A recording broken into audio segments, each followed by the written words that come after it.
So a couple months ago, Mark and I started sending each other some books. I like to mess with him. I finished this book called In the Lake of the Woods, and I thought it would really freak Mark out, so I sent it to him, and we started sending some stuff back and forth. And then towards the tail end of that first little spree where we were sending each other books, Mark, you sent me something. Do you remember what it was? I do remember it was a book that I think you're one of the only people that I could possibly get away with sending this kind of a book to. It was directly off an Amazon search because I had read this book myself. It's called The Family by a poet and writer named Ed Saunders. And I'm wondering what the look on your face was when you received that.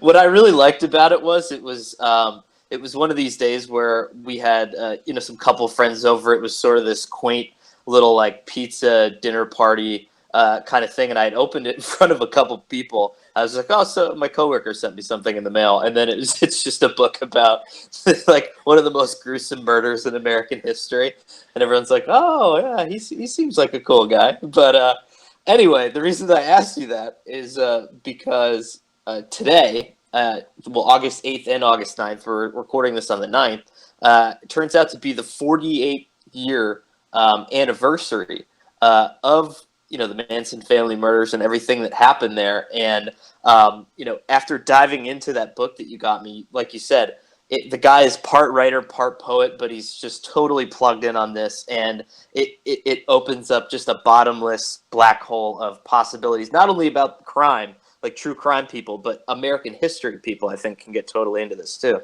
Yeah, it's an impossible kind of scope and bit of history to shape and mold into 15 minutes like we do on this show. And I think what we wanted to do was really just kind of touch on when people think of the Manson family and the two killings, the two nights. The first night took place, of course, at the Sharon Tate Roman Polanski residence. 5 people were murdered on the scene, and it absolutely shook not only LA, but LA's celebrity culture to the core. I think that the Tates and the Polanski, the two of them, that household was such a magnet for celebrity parties and for big, gigantic, secret Hollywood parties. And a lot of stuff went on there that in recent years since, that you realize why these celebrities were freaked out. They didn't know why these killings happened, and they didn't know if they were next on the list. And so that happened. In the midst of that, the next night, a family, the Biancas, a husband and wife, came home from vacation, to put it very quickly. They came home and they were actually in their living room initially reading about the first night, the Tate killing, in the newspaper, when later on Rosemary LaBianca, the wife, went to bed, and Leno LaBianca remained out in the living room reading his paper when the killers showed up in the most surreal setting and made them their next victims. And that's something that you go do more research on, but it is truly, truly chilling to read about what went down on these two nights. Well, first of all, I'm going to disagree with you to say that we can't pack this into 15 minutes. I was listening or watching the Mike and the Mad Dog documentary that we talked about a couple episodes ago. So if you guys have a chance to check that out, check that out. And in a 5-minute segment, they had debated the 5 best presidents in American history in the most breezy way. That's just like, Lincoln freed the slaves. He's not got to be number one. And I think that we could take a similar approach to this. And so I want to hit it hard because you know more about this than anybody I've ever met in my entire life. And so I want to get into it with you a little bit. But one of the things that interests me the most is sort of, how it's thought of now. And I think that the beauty of the internet is that we can turn anything into a conspiracy theory about control and changing people and all that kind of stuff. But this, to me, and I know you think this as well, might have been one of the original sort of modern American conspiracy theories. Well, there's so much branched out from this in terms of conspiracy. I mean, if you really, really wanted, a lot of people just viewed this as the end of the hippie movement. Joan Didion very famously wrote about that her and her friends in Los Angeles, that when this happened, when the Sharon Tate killings happened, that for them it ended the 1960s, the way that people knew it back then. Now, there are theories out there, and these are theories that the more I dig into them, I really don't subscribe to them, to be honest, but they're out there and they're fascinating, that many people felt that this these murders were done to intentionally end the 60s, not in a symbolic way that Joan Didion mentions, but in a way that had other people and other people in control. And they would point to the government, they would point to the CIA and deep CIA secret clandestine programs that infiltrated the hippie movement to create essentially chaos, to turn what was a peace and love movement at some point into something much darker, and to give the entire country a completely different view of the peace and love movement and a completely different view of hippies. There are some dark theories out there. I don't subscribe to those because I think if you look at the people who were, arrested in this, initially they were going to be put up for life in prison. Those people are still in prison. So if you sign up for that kind of a CIA-run operation, what is the reward? So it's basically those theories that you're talking about are sort of like an updated version of like why people smashed out communism, right? They saw these people in the Haight-Ashbury having a great time. People aren't buying things anymore. They're just trading with each other, and they're experimenting, and everyone's super happy. And so as the government, we got to shut this down because we need consumers, we need tight haircuts, we need all that kind of stuff. Yeah, I think essentially, a darker aspect of the hippie movement was, and not held up by all, but by some, was anarchy, or the idea that we look at all these power structures that we've grown up to believe in, and they're hollow. They don't have any meaning. And if you look at the backstory of a lot of the Manson girls that went to live with him on Spahn Ranch and chased him into the desert and back and forth and committed these crimes for him, there is an element of mind control, absolutely at bay. I mean, there for them. But at the same time, a lot of them were essentially runaways from middle-class homes. They were completely disenfranchised with the life they saw around them and sort of the goals that would have been propped up for a young woman at that age. They completely rejected it. So did young men. And I think that the idea of communes makes sense to some people when they're young. But in this case, Manson came along at the perfect time, was released from jail, went into the Haight-Ashbury scenario up in San Francisco, eventually found some of his tribe up there, came down to Los Angeles, settled at the Spahn Ranch, was his really north of LA, up in the hills. And they lived, they were raided by the police multiple times, but they were somehow, Manson, although he had committed multiple crimes, stolen cars left and right, beat out on his parole over and over, remained free. And that's where some people really question, how did Manson continue to remain a free man up until these murders were done when he was such a known figure to the police throughout the state? Do you think that there's any chance that that he was just a crazy guy? And the reason I ask you that is because I think that we've turned him into something now where if it was a way to end the hippie movement and show people this is what happens if you do drugs and you live this way, I think it sufficiently freaked out some people. I mean, even sending poor Barbara Walters in there to be like, oh, Charles, what kind of monster are you? And watching him just like scream all these things. I mean, I feel like that's a this is your brain on drugs scenario that would freak out enough kids. But is there a chance that's just who he was? He was just a nuts guy that had a decent amount of property, that was off the beaten path, and people could just kind of do whatever they wanted out there. There's an incredible book by Neil Emmons, and he was a friend of Manson's to some degree, or an associate, and he wrote Manson in his own words, and it's Manson describing his life from being a little child onward, and not to develop anything resembling sympathy for Charles Manson, but he is a product, I think, of where he came from. He essentially spent his entire youth in youth homes and pretty rough, what would be the lead up to jail for a youth, and then essentially spent his entire adult life in prison. And so, like, the way that we would grow up in society was completely alien to him. And I just think that for him to kind of be set free, when he was set free in the late 60s, the mid to late 60s, it was the perfect intoxicating combination that set Manson off into a completely different world. He dealt in the drug trade. He dealt in, I guess, bounty hunter action to some degree. So he was no stranger to that. And I think that, I love what Time Magazine, wrote about these Manson girls that wound up following him. He just called them, like, they were furies from Greek mythology. They essentially took on his his aggression, his anger, and killed for him. And these were girls that years before, a woman like Leslie Van Houten was like the prom queen at her high school. I mean, these were really well-educated, essentially, channeled from upper to wealthy middle class families. This is not the path anyone would have predicted for them. And then, in the words of Norm Macdonald, basically what you're saying is this guy's a real jerk. Yes, he essentially. Yes, he is. Yes, he is. And I think what's kind of rough to watch is if essentially the main players in terms of the two nights of murders.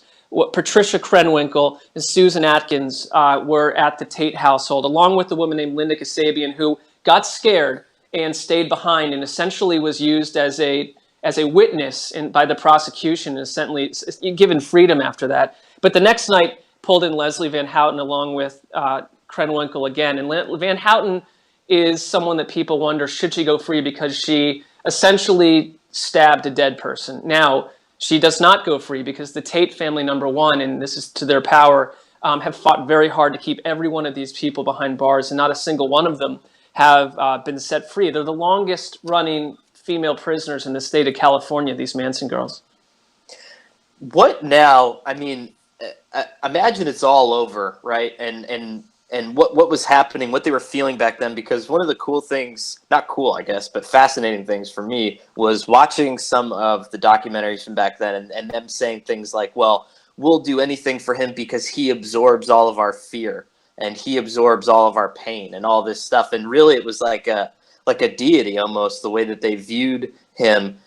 What are they thinking now? And is it still, are they still committed to this? And is it, I don't know, what's the mindset now if you're just still sitting there? Are you just like, wow, I really needed to dry out after the 60s? Or are you thinking like, I'm still a part of something totally insane? Well, let's remember that these people, part of the Manson family, were on a continual cocktail of LSD, hashish, every kind of drug that you could mention. I mean, this is out of their own mouths. And so if suddenly you're incarcerated and you're sobered out and you have to really look back and think, it's a total demystification of Manson, I think, over the years for the large percentage of these people that were part of this family. There are a few people. There was one follower, Sandra Good, who even up into recent years has continued to run a website attached to him, seems very devoted still.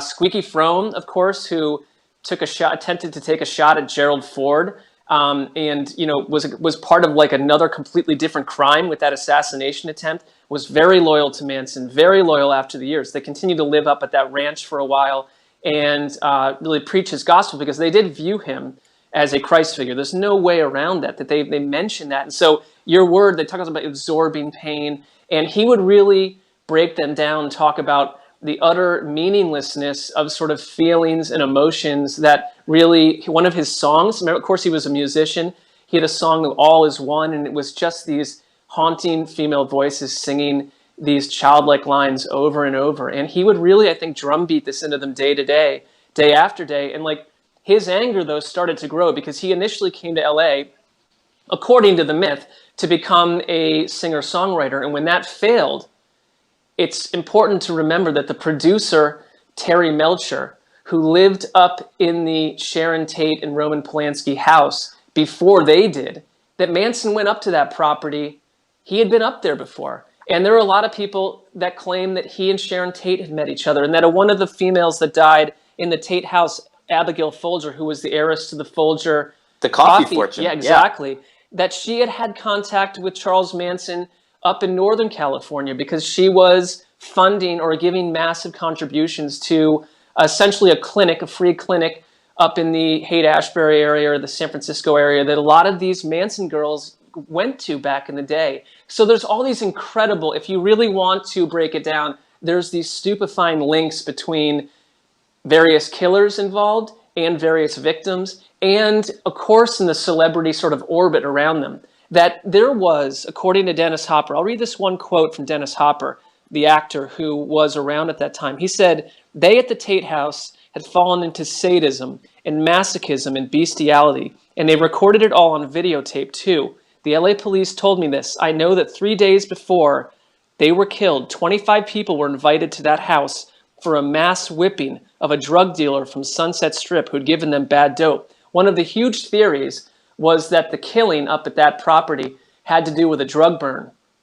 That a drug burn was also linked, according to some, with the LaBianca family, or in that case, attached to gambling from Leno LaBianca. So, as strong as the main helter-skelter, Vincent Bugliosi, the prosecutor, his book is I think was written quickly and written well, but right after the trial. So the family, the book that you've read, and what's come since is a much more in-depth look that connects dots, and some really freaky dots in many cases, that raise a lot of questions. One of them I'll get into real fast is that there's a theory, and this came from Manson's own words, which are untrustworthy, I think, largely, but he claimed that he went back up to the Tate house. This murder happened at around midnight, after midnight on the 8th, or so early morning of the 9th, and that well around 3, 4 a.m., their people claim to have heard voices up at that house and shouting and arguing. And they found Sharon Tate's blood out on the porch where her body was not to be found. And she never, according to any account, left the house. People thought he went up there with someone else from the family and moved the body. Some people claim that they hung her and that was taken down by police potentially, or someone else in the house because it was too gruesome a sight. And Manson himself claimed that he did go back to that house, which is so incredible to even possibly ponder that he would have gone back to that site. And he was on hand for the LaBianca one, at least to set it up before he left and had his minions do the killing. Yes and no, though, right? Maybe, I mean, at the same time, he's sort of a mastermind, but maybe not a criminal mastermind, right? Like a master manipulator, but maybe not the kind of person who is of sound mind to be able to pull some of this off, right? I totally agree with that. And I think that there was also, the theory that Manson wanted to start a race war, he believed. That was strange to me. That was very strange to me. That one played very deeply into the prosecution's argument against him.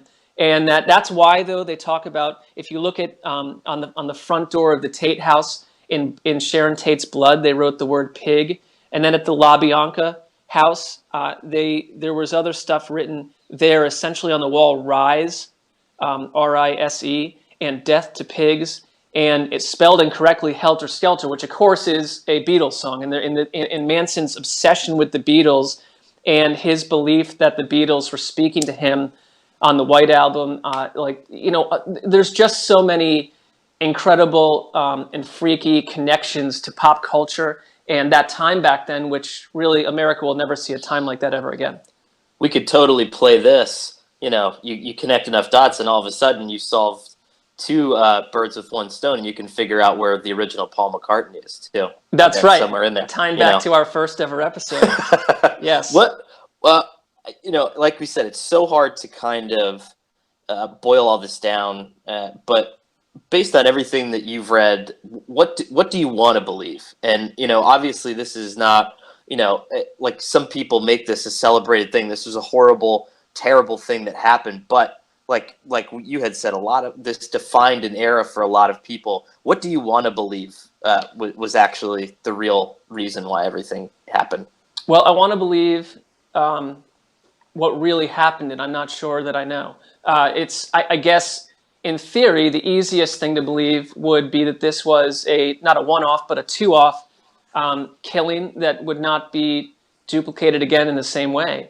But it's what I don't want to believe, and what I refuse to believe, are some of the deeper theories that this was deeply embedded and imbued with CIA, type stuff attached to it, that there's something so dark going on that they'd be willing to look at life that loosely. And I just simply, there's not enough evidence for that. There's some really compelling, strange stuff out there. But what I choose to believe is that this was a mixture of, a totally misguided, evil leader who had been given a really bad shot at life to start. You have to look at the full picture of Manson. He was given a terrible, terrible, life of misfortune from the very beginning. And so there's the tragedy of that, I guess. And then also that he just preyed on the minds of really young, impressionable young people who needed something. He came along, and for a while that was the right thing, and then it turned into the worst possible thing. What I about think you? What do you? I I mean, when you, because yeah. if you're newer to this, where are you with it? What do you even possibly think about it? So for me, it's sort of like the peeling back of the onion sort of thing. Like you first hear about this when your parents accidentally leave on unsolved mysteries, and you're 9, and you're like, "Holy hell, this is going to happen again! I'm never going to sleep."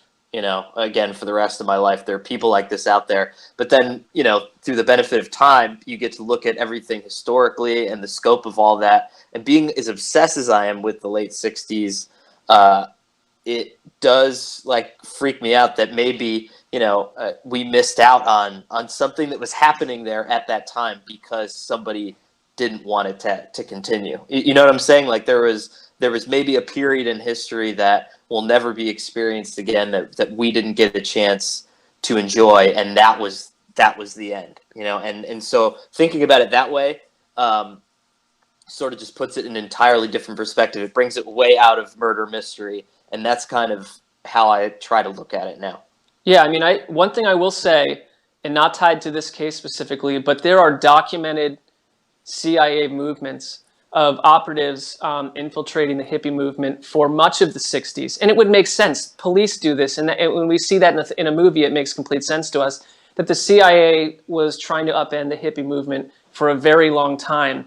Now, it's crazy to think that, let's say, as we believe they had nothing to do with this at all, that it was done for them by someone who had spent 3/4 of their life in jail, that it was simply done for the CIA. They wanted to end it. It was not good for the US government. It was not good for power elites. It was not good for, in their idea, everyday American life. And it was simply, the task was handled over the course of 2 nights by someone that is just simply viewed as a crazy person today. I don't know. I mean, it's just one of those things. Like, and to kind of tie it back into what we had said at the beginning, you could turn anything now into a government conspiracy to end X or a government conspiracy to end Y. But I feel like that was in our time, right? Because this is the internet age people that are populating the web with all these stories. I think that, or maybe the JFK assassination, are really the two beginnings of people just totally turning their view inside out on all this stuff. Yeah, and I totally agree that it's easy to attribute. You can kind of back your way in and attribute everything to some sort of government conspiracy, and then really nothing makes any sense at all. In this case, I don't think that's what it was. I think these were 2 horrible, gruesome nights in LA that, I will say this, like you get beyond the actual murders and killings. It's one of the most fascinating mysteries of our time. I think I guess it's a mystery solved, but there's still many elements to it that remain as freaky as they did 48 years ago. Yeah, I would advise people to read the book. Again, it's called The Family, because even in college, when we would reference it or something like that, we would pull up all there was like these clip videos on YouTube of just like these Manson prison interviews and him just saying all this insane crazy stuff and doing karate and really freaking people out. And I think that it boiled it down to something that it's not. I think that really what you need to do, like you said, is take a step back, view it through a much wider lens, and obviously not only mourn what happened here, but try to understand why it happened and what time frame it happened in. Yeah, this is definitely one where I think we can cover a lot of ground, and I would be happy doing 80 hours on this and really going through it in a detailed way. But if if this piques your interest, you have about 8 years of research ahead of you. It's that deep, and it's that bizarre. I mean, it truly is the strangest case I can think of in Los Angeles crime lore, potentially the entire United States. Mark, when we do these, you never fail in sufficiently freaking me out. Thanks to you, now I've questioned the end of the 1960s, the creation of pyramids, the formation of the Beatles, and we're only like 2 months into this. So I think by the time we're done, we're gonna have this all figured out. Don't undersell your own completely bizarre nature in this. I think anyone that's gotten a little taste of Conor Orr knows that you're right there with me on this. And, we're just sorting it out. And we've gotten through some big topics. I think with our next show, we've got one that's a little more personal to us and one that will be probably take a little less research because it's just simply based on our memories. Yeah. For those of you who have been following along, I mean, like we said, we like to mix sort of the biggest ideas in the universe with stories of when we were arrested for mail fraud as juniors in high school. So stay tuned for that next week. Thank you guys again. I mean, every time we look at the responses that we get on Twitter from just seeing how many people are listening to this show, it's awesome. So keep listening and we'll keep putting them out. Absolutely, and we'll be back, looks like, next week. We're hoping to do one every week if we can, unless the season gets totally hot or, North Korea decides to strike. Until then, Conor, I will join you a week from today. Have a good week. Farewell.